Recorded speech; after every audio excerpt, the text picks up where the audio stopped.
On commence donc cette série de présentations et puis d'échanges de questions-réponses avec Romain Rabier. Romain est fondateur et dirigeant de Smart Leaders. C'est un spécialiste des compétences. Smart Leaders, c'est une solution pluridisciplinaire et hybride qui aide les dirigeants et les managers à mieux comprendre, mieux décider et mieux agir. Et Romain va nous parler d'IA et d'emploi pour une approche méthodologique holistique. Romain, tu as la parole. Merci beaucoup, Nicolas. Alors, si on regarde cette voiture, c'est une voiture qui fait rêver beaucoup de monde. Et elle fait rêver beaucoup de monde parce que c'est un symbole de vitesse et de réussite. Sauf qu'aujourd'hui, si je vous remets les clés de cette voiture, que je vous ai rapidement expliqué comment fonctionne le moteur et que je vous ai montré à l'intérieur quelques boutons en vous disant voilà comment ça fonctionne, et que je ne vous ai pas finalement expliqué le code de la route et que je ne vous ai pas non plus expliqué qu'il y a des angles morts qui sont différents que des voitures classiques, vous risquez d'aller dans le mur. Et cette analogie, en fait, c'est pour montrer que c'est un peu la même chose aujourd'hui qui se passe avec l'intelligence artificielle et principalement l'intelligence artificielle générative, puisque c'est celle qui occupe aujourd'hui quand même le plus l'espace et les réflexions. L'effet iceberg, c'est pour dire qu'aujourd'hui, une majorité de gens, parce que finalement c'est ce qu'on trouve dans les médias et sur les réseaux sociaux, adressent cette problématique de l'IA sous le prisme de l'outil et un cran, on va dire, concret un peu plus loin sur la question du prompt. Or, bien évidemment, quand on est concerné, et au premier chef, quand on est dirigeant dans une entreprise ou décideur, avant de se lancer tête baissée là-dedans, il faut se poser quelques questions préliminaires. La première, c'est de savoir est-ce qu'on veut y aller. C'est-à-dire, est-ce que finalement, le fait de recourir à ces technologies répond aux orientations stratégiques de l'entreprise? Est-ce qu'elle répond à des besoins, des difficultés particulières qui sont celles de l'organisation ou du dirigeant? La deuxième question, c'est de savoir est-ce qu'on doit y aller? Est-ce que finalement, j'ai bien mesuré les risques et les opportunités que ça représente à tous les niveaux et pour toutes les parties prenantes de l'organisation ou de l'écosystème dont on parle? Et puis la troisième question, c'est est-ce qu'on peut y aller? Est-ce qu'on a des ressources financières, technologiques? Est-ce qu'on a les données? Est-ce qu'on a les compétences? Est-ce qu'on a les partenaires pour pouvoir se dire qu'on va réussir? Parce qu'en fait, derrière la question de l'IA pour tous, il y a la question de ce que ça veut dire pour le monde du travail. Et l'IA pour tous, ça veut dire que c'est une technologie qui doit apporter durablement de la valeur à toutes les parties prenantes, donc organisationnelles, c'est-à-dire les entreprises, les réseaux, les administrations, les parties prenantes qui sont collectives, donc c'est les équipes, c'est les corps sociaux, et puis les parties prenantes individuelles, c'est-à-dire vous et moi, dans une logique d'employabilité. Donc pour comprendre en fait comment l'IA générative était prise en compte et s'intégrait dans le monde de l'entreprise, on a mené il y a quelques mois une étude qui a mobilisé une grande analyse documentaire et puis une quarantaine de contributeurs de toute nature, donc des gens de l'entreprise, du public, du privé, des chercheurs, des gens qui réfléchissent sur l'éthique, des gens qui sont plutôt sur le volet de la réglementation. Et on en a tiré 3 conséquences et 3 écueils principaux qui nous font dire qu'aujourd'hui, on ne prend pas forcément le chemin de l'IA pour tous, mais rassurez-vous, bien évidemment, ça peut et ça va changer. La première chose qu'on a trouvée en faisant cette étude, c'est qu'aujourd'hui, il y a un déficit d'anticipation et de compréhension des enjeux de l'IA par les décideurs. Alors, c'est lié à plusieurs facteurs. Le premier, c'est que, on va dire que naturellement, les organisations font assez peu preuve de travaux de prospective. Ça prend du temps, ça demande de la ressource, et c'est vrai qu'en général, c'est des choses qui existent peu ou pas. La deuxième complexité, c'est que les décideurs sont des gens qui ont assez peu de temps. Et sur des sujets complexes comme l'intelligence artificielle, forcément, ils n'ont pas forcément les moyens de se poser toutes ces questions. Et puis, ce qu'on s'est rendu compte, c'est qu'il y a un troisième facteur qui est presque plus problématique, c'est qu'il y a l'absence aujourd'hui d'un cadre méthodologique, en fait, qui fait que les décideurs arrivent à décoder ce qu'est l'IA derrière les buzzwords. Et il y a une étude, par exemple, de la BPI qui est sortie cette année, qui montre que dans les TPME, on est à moins d'un décideur et dirigeant sur 10 qui utilisent de temps en temps l'IA générative. On est à 3% sur des dirigeants qui l'utilisent régulièrement. Donc le premier sujet, c'est celui de la direction et de la vision. Le deuxième sujet, c'est de se rendre compte que la vision aujourd'hui des impacts de ce qu'est l'IA et l'IA générative, elle est extrêmement limitée. Alors, elle est limitée de plusieurs manières. La première, c'est qu'aujourd'hui, il y a une espèce d'assimilation entre l'IA générative, et souvent, c'est réduit à ChatGPT. Donc, c'est un peu comme si moi, j'avais une vision de ce qu'est la littérature française en réduisant ça à l'album numéro 6 d'Astérix, et en prenant cet exemple-là à chaque fois qu'on me parle de littérature française. Le deuxième impact limitant, on va dire, c'est qu'on voit aujourd'hui l'IA sous le prisme de l'automatisation et de gains de productivité mesurables. C'est-à-dire que concrètement, quand vous discutez avec des décideurs, ils vous expliquent que si la tâche que moi je fais en 2 heures, je peux la faire avec un outil en 1h30, bah, ça vaut le coup d'y aller. Et quand on creuse un peu, et qu'on discute encore une fois avec des professionnels, et qu'on leur dit « mais qu'est-ce que vous faites pour prendre en compte ce sujet-là » bah, la vision des impacts, elle est toujours limitée parce qu'on va beaucoup se tourner derrière, sensibiliser à l'IA et apprendre aux gens à faire des prompts. Ce qui n'est pas forcément une mauvaise idée, mais ce qui est, encore une fois, assez limité. Et là, je ne vous parle pas de toutes les personnes qui vous promettent des gains de productivité faramineux avec des outils qu'ils n'ont jamais utilisés et qui vont vous dire de commenter quelque chose du style Père Noël pour avoir le gain des prompts, le guide des prompts qui vous fait gagner 15 heures par jour. Donc, cet aspect-là, en fait, il est forcément très réducteur. Et ce qui est intéressant, c'est qu'aujourd'hui, on commence à savoir, de par les années écoulées sur lesquelles il y a eu des projets de transformation numérique, que les projets de transformation qui ont un caractère technologique, quasiment aux 3/4, ils n'atteignent pas leurs objectifs, parce qu'en fait, on ne prend pas assez en compte le facteur humain, la façon dont les gens fonctionnent, dont les gens travaillent, et la culture d'entreprise.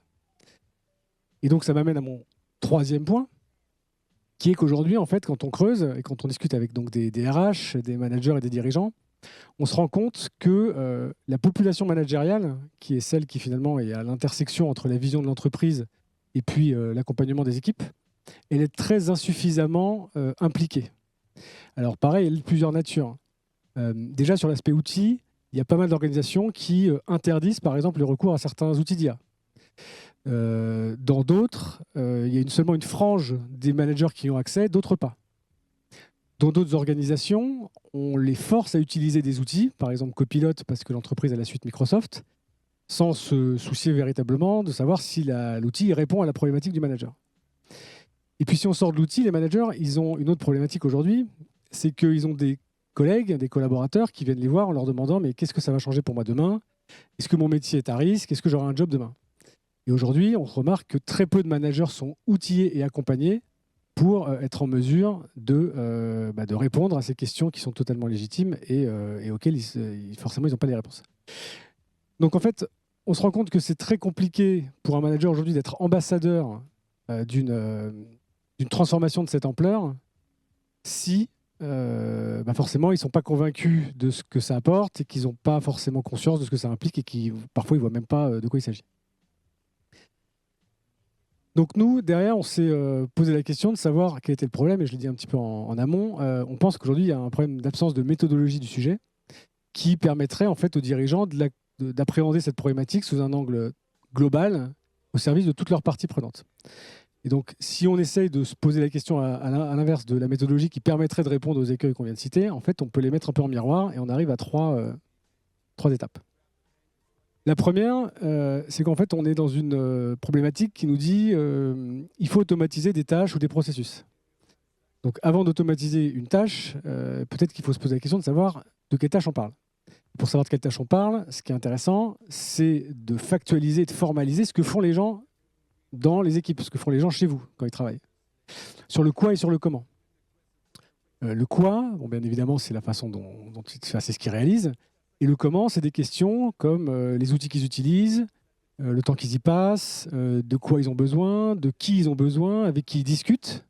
Est-ce qu'ils utilisent des savoirs tacites pour réaliser leurs actions ou pour prendre leurs décisions? Le fait de factualiser ces éléments, en fait, ça a un avantage, ça a un triple avantage.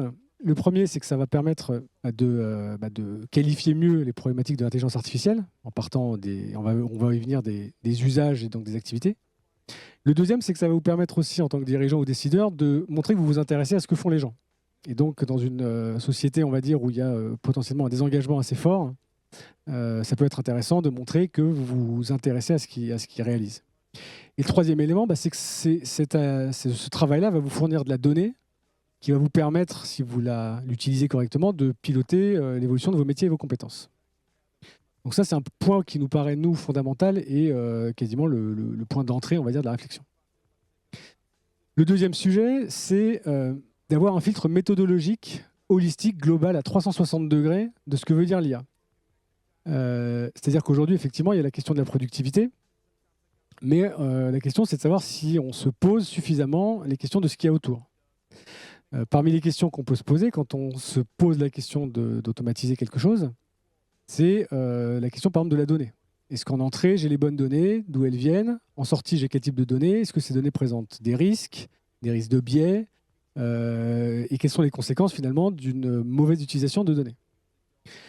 Il y a plein d'éléments aussi, j'en parlais, autour des questions un peu de valeur tacite. C'est-à-dire qu'aujourd'hui, si je regarde que l'aspect héroïste, je vais peut-être passer à côté de certains éléments qui sont nécessaires à la réalisation d'une tâche, qui sont liés à certaines relations humaines, à des relations interpersonnelles, à des choses qu'on fait mais qui sont informelles, à de l'intelligence collective qui contribue, mais finalement que je ne retranscris nulle part. Et puis, le troisième élément, c'est la question de l'interdépendance, puisque un des enjeux, bien évidemment, c'est de se poser la question de savoir si j'automatise une action, quelque part, est-ce que ça peut avoir une incidence sur d'autres parties de l'organisation, voire à l'extérieur.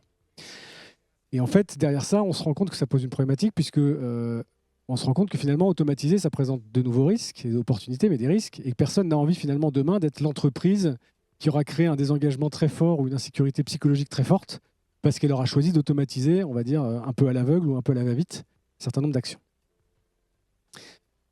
Et puis, si on revient à la question de la vision, une fois que j'ai fait ce travail-là, normalement, c'est plus simple pour un dirigeant ou un décideur d'analyser finalement si je peux y aller ou pas, de projeter des actions, et puis de piloter des impacts qui vont aller au-delà de la question économique et qui vont être des impacts humains et sociaux, et puis des impacts aussi réputationnels, des impacts éventuellement environnementaux. Et donc là, on rentre dans une logique, effectivement, qui est beaucoup plus holistique de la question et qui fait que normalement, on y gagne sur tous les plans. Donc ça, c'est un exemple de ce qui peut résulter d'un travail de ce type-là. Donc c'est de se dire, voilà, si je réfléchis à un persona dans l'entreprise et que je sais ce qu'elle fait, parce que forcément, à certaines échelles, c'est compliqué d'aller voir les 2000 collaborateurs et de s'asseoir à côté d'eux pour savoir ce qu'ils font. Mais ça permet quand même de savoir, voilà, en fonction de ce que fait la personne aujourd'hui, il y a une partie que je vais pouvoir automatiser, donc des choses qu'elle ne fera plus. Une partie qui va être augmentée, donc des choses qu'elle va continuer de faire, mais avec une façon de les faire différente. Et puis forcément, si je rehausse ça au niveau de l'organisation, je vais vers une vision beaucoup plus globale, avec une question éventuellement de gain de productivité, de temps gagné, et de la façon dont je réalloue ce temps sur d'autres projets ou dans d'autres sur d'autres domaines. Donc pour conclure, aujourd'hui on se rend compte qu'on parle de monde VUCA, de monde banni, on parle de l'incertain, etc. Anticiper et gérer la complexité, la bonne nouvelle c'est que ça peut s'apprendre, et ça rejoint la question de la méthode. En revanche, c'est sûr que ça nécessite pour un dirigeant d'avoir une approche qui est beaucoup plus ouverte, beaucoup plus responsable et beaucoup plus en écosystème que peut-être la façon dont on raisonne aujourd'hui et dont on prend nos décisions aujourd'hui dans l'entreprise. Mais pour le coup, ça peut finalement vraiment changer beaucoup de choses et permettre d'atteindre finalement l'objectif qu'on vise tous aujourd'hui avec l'IA, qui est une IA pour tous. Voilà.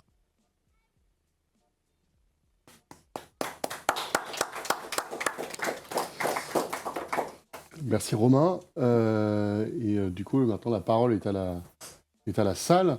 Si vous avez des questions à poser à Romain. Moi, j'ai posé une première question. C'est tout à l'heure, tu as parlé des prompts et, en réduisant un peu à l'IA générative. Et dans un dîner, il y a quelqu'un qui disait mais de toute façon, toutes les formations, toutes les discussions autour des prompts, ça sert à rien parce que dans quelques mois ou années, de toute façon, on se passera des prompts, en fait. Et du coup, il disait, en fait, là, on perd du temps à essayer d'expliquer les prompts aux gens. En fait, derrière la question du prompt, tu as effectivement la question de. Et excusez-moi, je ne vous ai pas forcément beaucoup regardé pendant, pendant la présentation, j'étais focalisé sur ce que je disais. Derrière la question du prompt, l'un des intérêts, c'est effectivement d'expliquer quelque part, derrière les règles de prompt, la façon dont fonctionne et dont pense une IA. Donc ça, c'est quand même utile pour la littératie, parce que je voyais qu'il y avait quelqu'un qui en parlait tout à l'heure. Après, je suis complètement d'accord. Nous, aujourd'hui, par exemple, on travaille sur un outil avec des bibliothèques de prompt qui d'ailleurs peuvent se trouver, qui font que finalement, je ne vais pas m'entraîner à prompter, mais je vais m'entraîner à réfléchir au contexte et à l'objectif que je poursuis quand j'utilise l'IA. Et puis, effectivement, moi, je suis assez d'accord sur le fait que demain, on sera dans quelque chose de complètement en langage naturel, avec peut-être des avatars qui feront que les prompts seront pré-enregistrés, prédéfinis, et qu'en fait, ils sauront eux-mêmes retranscrire du langage naturel en prompt. Donc, je pense qu'effectivement, c'est pas inintéressant, mais le fait de réduire beaucoup ça à cette question-là, à mon avis, on passe complètement à côté du sujet. Alors, je crois qu'il y avait une question dans la salle. Du coup, faut prendre le micro pour les gens en ligne et il faut vous présenter parce que je sais que vous êtes déjà présenté plusieurs fois. Oui, non, mais il n'y a pas de souci. Là, vos intervenants, vous ne connaissez pas. Pas de souci. Merci. Je m'appelle Madame Mesni Emna, je suis au fait docteur en économie, mais à l'époque, j'étais consultante à l'Institut européen audiovisuel et à Kio des plateformes de veille. Je travaille aussi, mon HDR, sur l'agilité des entreprises quant au déploiement de l'IA et aussi tout ce qui est RSE, avec après une fibre sportive des managers, parce qu'il y a une autre agilité justement chez ces sportifs-là. La problématique au fait, qui me dérange un tout petit peu dans les entreprises aujourd'hui, ça va pas être très lent, c'est que si vous voulez protéger vos données, pourquoi ne pas intégrer ou faire l'IA chez vous, comme on le faisait pour la veille, où on va faire de la veille, au fait, on va l'intégrer. Ça veut dire, au fait, vous allez un peu adopter le changement et ça veut dire employer des ingénieurs avec crédit impôt et déployer votre propre IA pour se protéger. C'est une des solutions qui est possible pour ne pas avoir, par exemple, votre secrétaire, s'il y a un rapport, en fait, elle va le mettre sur ChatGPT avec toutes les données. Il va lui sortir un beau rapport. Mais en attendant, est-ce que toutes les données sont parties quelque part ? Voilà. Merci. Alors, effectivement, le fait de l'avoir chez soi, c'est effectivement plus sûr. Après, il y a plusieurs problématiques derrière. Il y a la question, vous venez de le dire, de la donnée. C'est-à-dire qu'aujourd'hui, il y a 10 ans, on était encore sur la question de la donnée, des entrepôts de données, des data warehouse, des data lakes, etc. Je pense qu'aujourd'hui, dans plein d'entreprises, la donnée, elle est toujours aussi pourrie, pardonnez-moi l'expression. Donc malheureusement, l'IA chez soi, si la donnée est pourrie, c'est pas forcément si utile. Et puis l'autre sujet, c'est quand même la question de ce que ça coûte. Quand on voit dans les grandes entreprises, quand on commence à être dans des modèles où on a du volume, c'est un coût finalement qui est important. Et donc le point, on va dire, le corollaire de ça, c'est que quand je suis une petite entreprise, en fait, c'est un coût qui peut-être aujourd'hui me dépasse. Et comme en plus je ne comprends pas forcément ce que c'est ou ce à quoi ça peut servir, j'y vais pas. Donc effectivement, je pense que c'est aussi, on parlait du prompt, je pense qu'on va aller de toute façon vers des modèles comme ça, puisque vous parlez de fuite de données, de risque sur les données, c'est clairement un problème et c'est clairement pour ça que des gens aujourd'hui sont très hésitants. Mais il y a quand même une question de coût financier, de coût environnemental, qui fait que la question c'est où on met le curseur entre on fait tout chez nous, mais donc ça nécessite aussi du travail préparatoire et donc si j'ai pas les ressources, le temps, je suis bloqué. Merci beaucoup, merci Romain. Donc Romain Rabier, qui est fondateur et dirigeant de Smart Leaders.